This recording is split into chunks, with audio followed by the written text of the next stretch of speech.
Metendo o nariz no filme alheio. Bem-vindos, amigos do Faro Frame. Imagine você, um pesquisador, lá numa unidade dentro da Antártida, com seus amigos, e de repente você começa a descobrir um ser extraterrestre, alienígena, que você não sabe muito bem como ele se comporta e que pode ser qualquer um dentro da sua unidade. Até o seu cachorro. Criando um clima de tensão e suspense.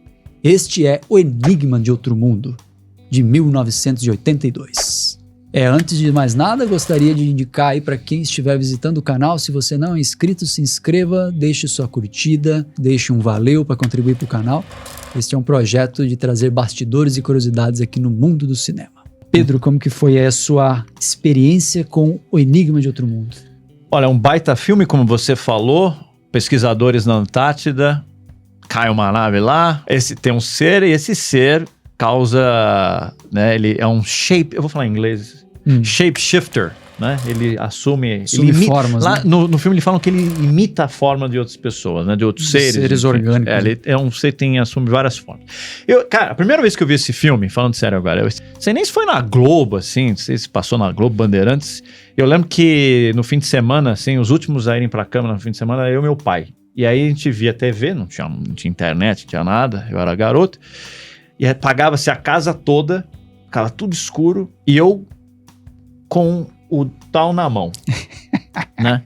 É um filme interessante que não tem mulher, né? Então, assim, não tem nenhum apelo sexual. Pra mim a cena clara, assim, tirando o filme, é a cena do exame de sangue, que eles decidem fazer um exame de sangue pra descobrir quem deles é o alienígena, porque tem lá 6, 7 caras, um deles é o alienígena. E como é o nome do diretor? O Carpenter faz essa cena render de um jeito sensacional. E a sensação é legal, quando descobre que é o alienígena, tá um monte de gente amarrada aqui, né? Cadeirada aqui. O cara que tá sentado do lado do alienígena quer sair, né? E o cara começa a se transformar. É maravilhoso essa cena. Você gostou, Fala? Sim, é um bom filme, tem toda essa influência de ficção científica, de um dado momento que você tem essa questão de como lidar com uma força externa, desconhecida. Aí tem interpretações a respeito disso, né? É interessante que você pode tratar esse filme de diversas maneiras. Você pode tratar ele de uma maneira mais superficial, apenas com alienígena que você quer ser destruído. Depois você lidar com o desconhecido. Tem N maneiras, depois a gente legal. Pode ir trabalhando um pouquinho mais disso daí, né? Eu lembro nitidamente, gozado, quando você é garoto, tudo é novidade. Eu lembro pra mim era hoje, claro, uma ideia batida até. Bom, esse filme nasce como, Gustavo? Tem um filme que você vai falar de 51, The Thing from Outer Space. Como é que é o título original? The Thing from Another eu vou buscar aqui. Ou da Galáxia. É um título parecido, era tipo... Eu tenho aqui que eu já pego. Você tem aí? Né? Esse em inglês é The Thing, a coisa, aqui é o enigma do outro mundo. For Another World. The Thing from Another World. Seria a coisa de outro mundo, né? Inspirado, tem uma ideia semelhante, mas assim, o que é diferente e interessante? No original, o monstro aparece só no final, então você nunca vê o monstro. O que é uma boa ideia, se você não tem uma boa técnica, uma boa, como é que se fala, efeito especial pra mostrar o monstro, você, quando ele aparece, perde a credibilidade, que é o que acontece no filme de 51. 51 eu assisti. Você assistiu? Porém, ele é mais fiel ao livro, que é o Who Goes There, de 38. E ele decide mostrar o monstro, no livro obviamente não mostra, né? Mas assim, o Carpenter opta por mostrar o monstro com aquele efeito especial da época que hoje algumas Não, mas é muito bem feito o efeito prático. Mas eu mostrei para um pessoal mais jovem, eles não gostaram. Mas se você observar o Enigma do Outro Mundo mais recente, o CGI ficou horrível. Não sei se você assistiu. Eu vi, é o da prótese lá do... Eu achei horrível. Eu vi. Ele não tem o charme. Ele não tem o efeito prático é muito bem feito. A circunstância desse de 82. Eu curti também, assim, eu curti. Inclusive o Tarantino diz que o Bottini, que é o cara responsável pelos efeitos especiais, que é um barbudinho lá, que eu vi no documentário, ele falou que é o melhor, em termos de efeitos práticos, ele é o campeão.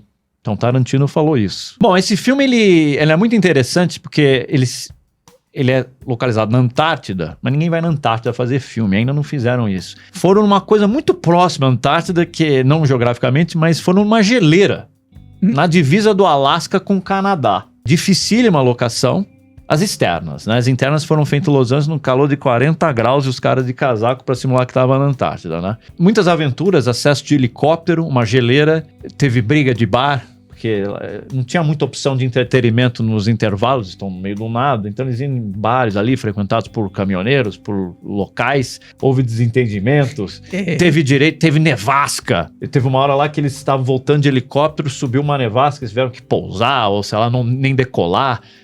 Eles chamam, isso aí eles falam até no filme, chamam de whiteout, que é fica tudo branco.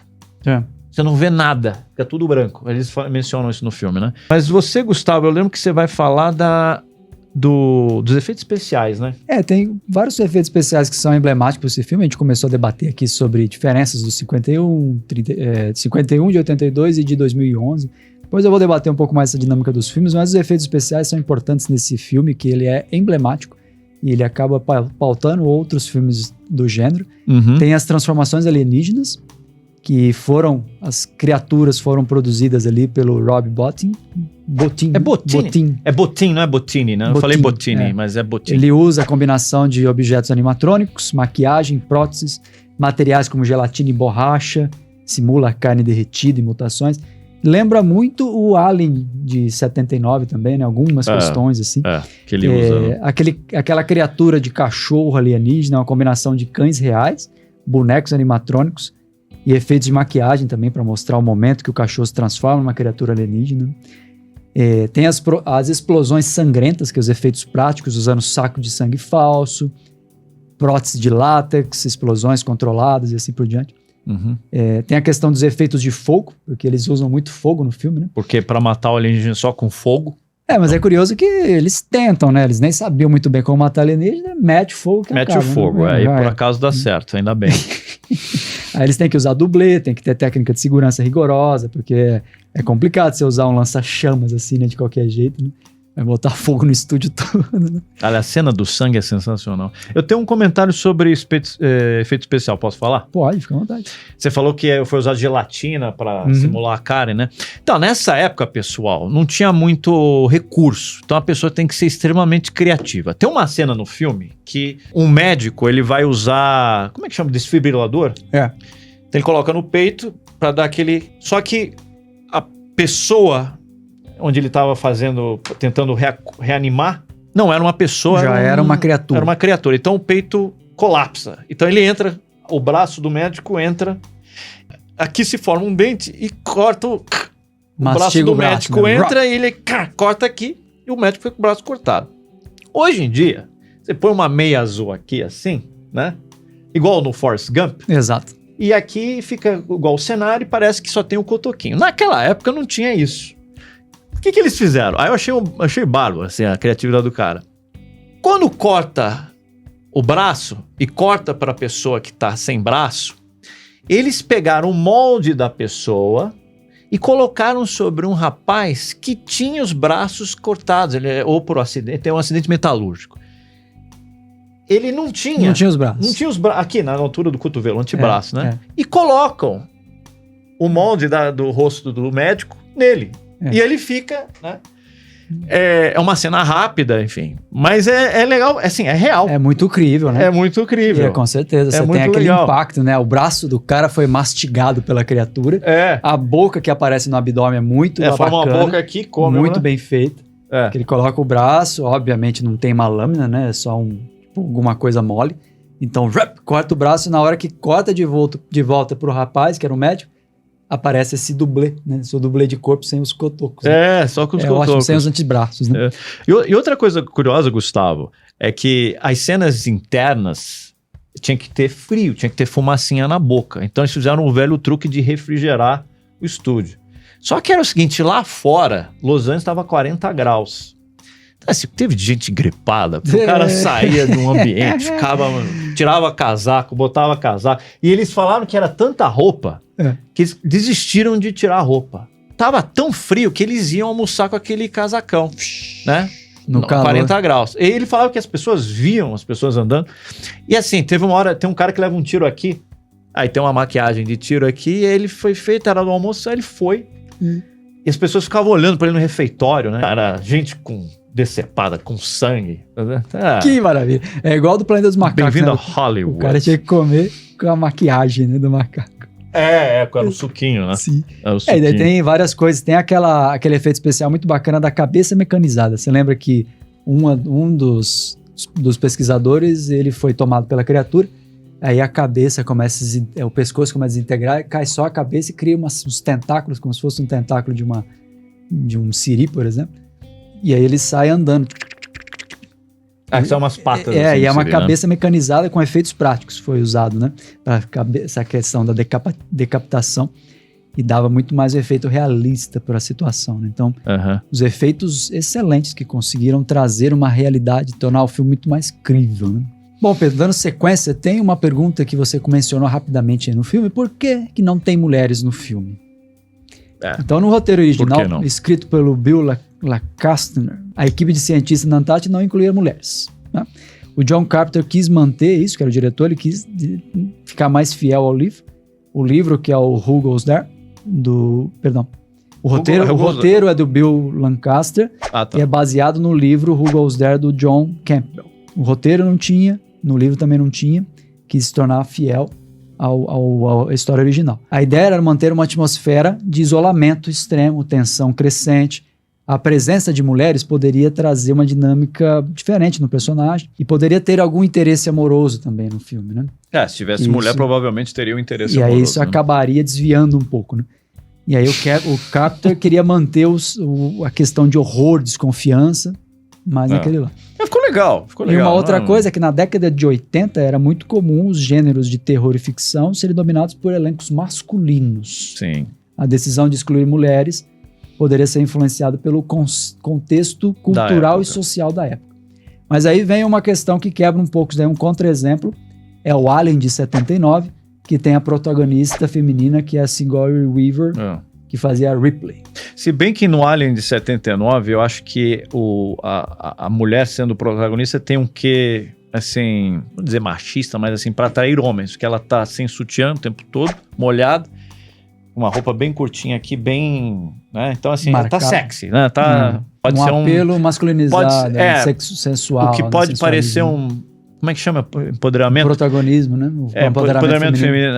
Pode ser, na verdade, uma coisa para atrair homens também, né? Tem essa interpretação. Pode ser as duas coisas também.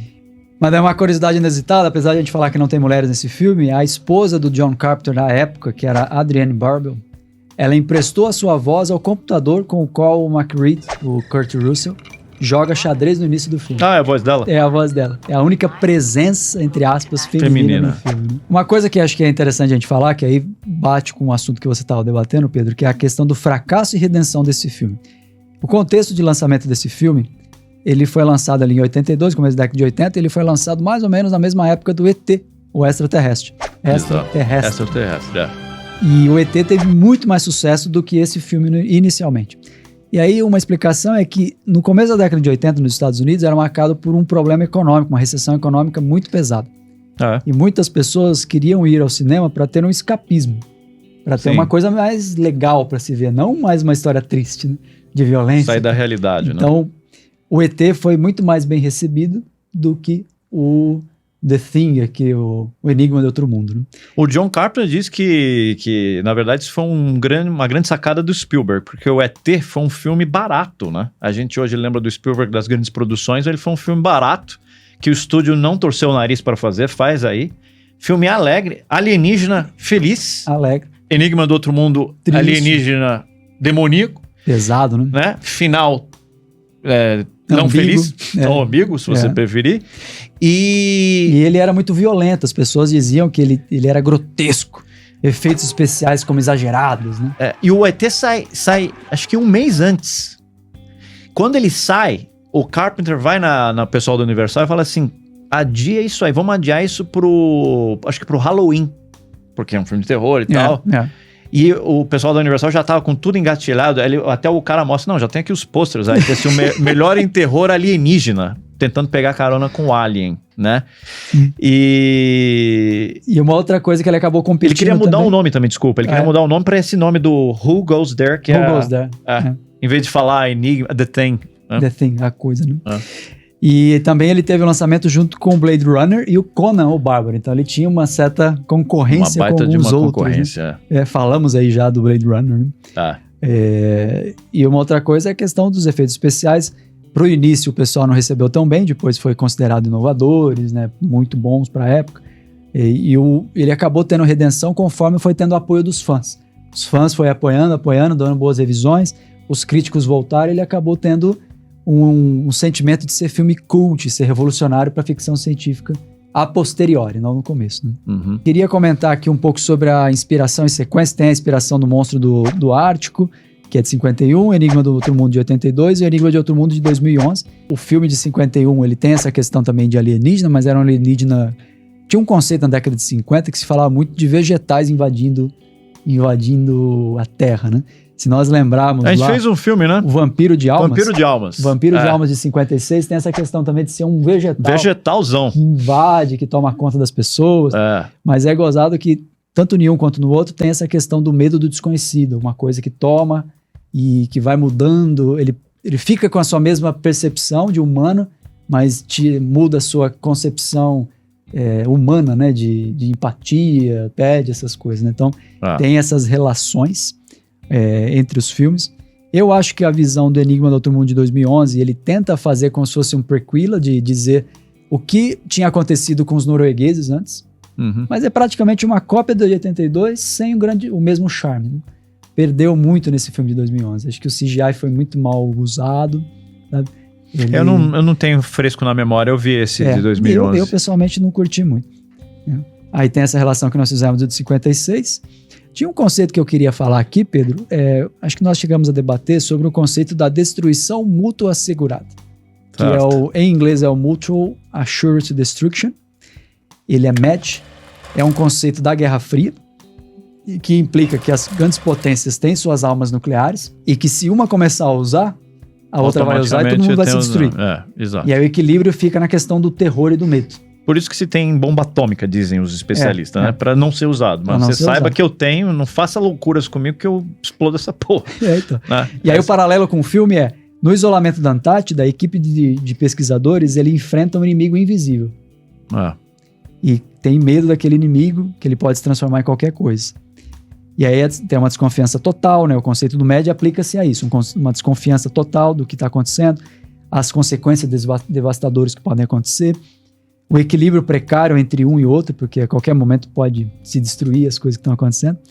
E uma cena marcante que acontece lá, que é a cena do sangue que você mencionou, né? Tem aquela paranoia que o McReed tá... As pessoas estão achando também que ele é o ser e não é, ele tem que provar. Aí eles pegam essa questão do sangue para provar. E quando a criatura se apresenta, é o justo momento que o lança-chamas falha, ele não consegue. Não sei se ele tá nervoso. E aí você menciona sobre as pessoas amarradas, né?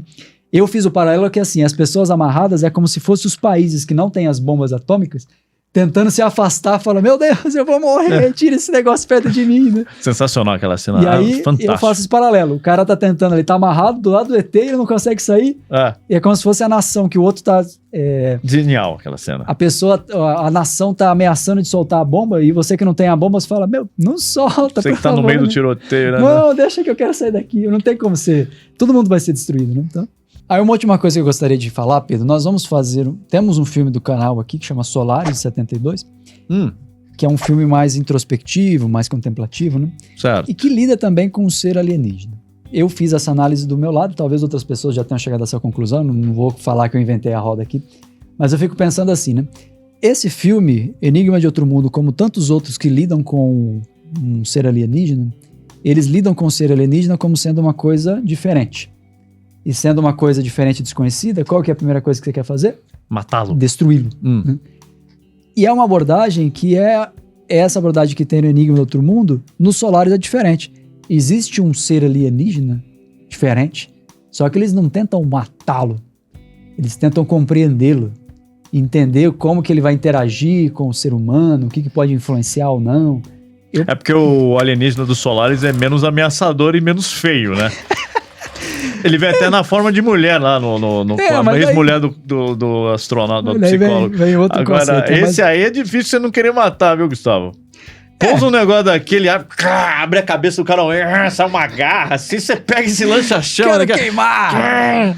Enfim, mas é uma curiosidade que eu fiquei pensando comigo, de como que um filme trata diferente, uma abordagem diferente de como tratar o ser alienígena. Você pode fazer a história de diversos jeitos. Bom, Pedro, chegando ao fim aí desse episódio, você que assistiu Enigma de Outro Mundo de 1982, que outro filme você indicaria? Olha, eu vou recomendar um filme cult. Então, cult significa o quê? Para uns pode ser uma porcaria.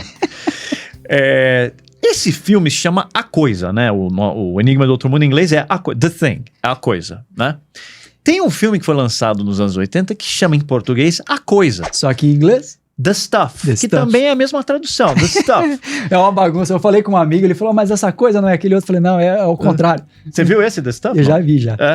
Passava no SBT, no cinema em casa. Mas é um puta filme, assim, cult, dos anos 80, grotesco, assim, que os caras...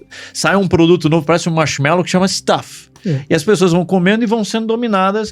Tipo que invasão de corpo. É o mesmo conceito. Só que ali numa outra ótica, numa outra direção, assim, com outro orçamento, com o diretor com outra cabeça. Cult, é muito legal. Você encontra na internet. Esse tipo de filme você encontra por aí na internet. Então é pra galera cult. E você, qual que você vai falar? Eu indicaria também o Vampiro de Almas, que já foi feito aqui no canal, no Faro Frame. Vampiro de Almas, de 1956. É um filme bacana de se entender. Você tem que absorver essa questão do que era a época. Ele fala muito do macartismo, né, da perseguição da Onda Vermelha. Né? É legal de fazer. É um filme que prende a sua atenção. Tem um ritmo diferente, mas prende a atenção, sim. É isso, amigos. Estamos chegando aqui ao fim deste vídeo. Espero que vocês tenham gostado dos nossos comentários no Enigma do Outro Mundo.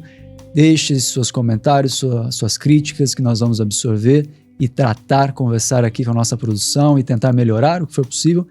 E se vocês quiserem usar o botão do Valeu, ele é uma contribuição que pode se dar ao canal, ao projeto, que nosso projeto, o grande propósito é trazer bastidores e curiosidades de produções cinematográficas, trazer entrevistas, cortes rápidos e várias mídias que a gente tenta trazer esse conhecimento de cinema, né? A gente é cinéfilos aqui e curiosos a respeito do cinema. Gostamos de trazer isso para vocês, amigos. É isso. Um abraço, até mais. Tchau, tchau. Tchau.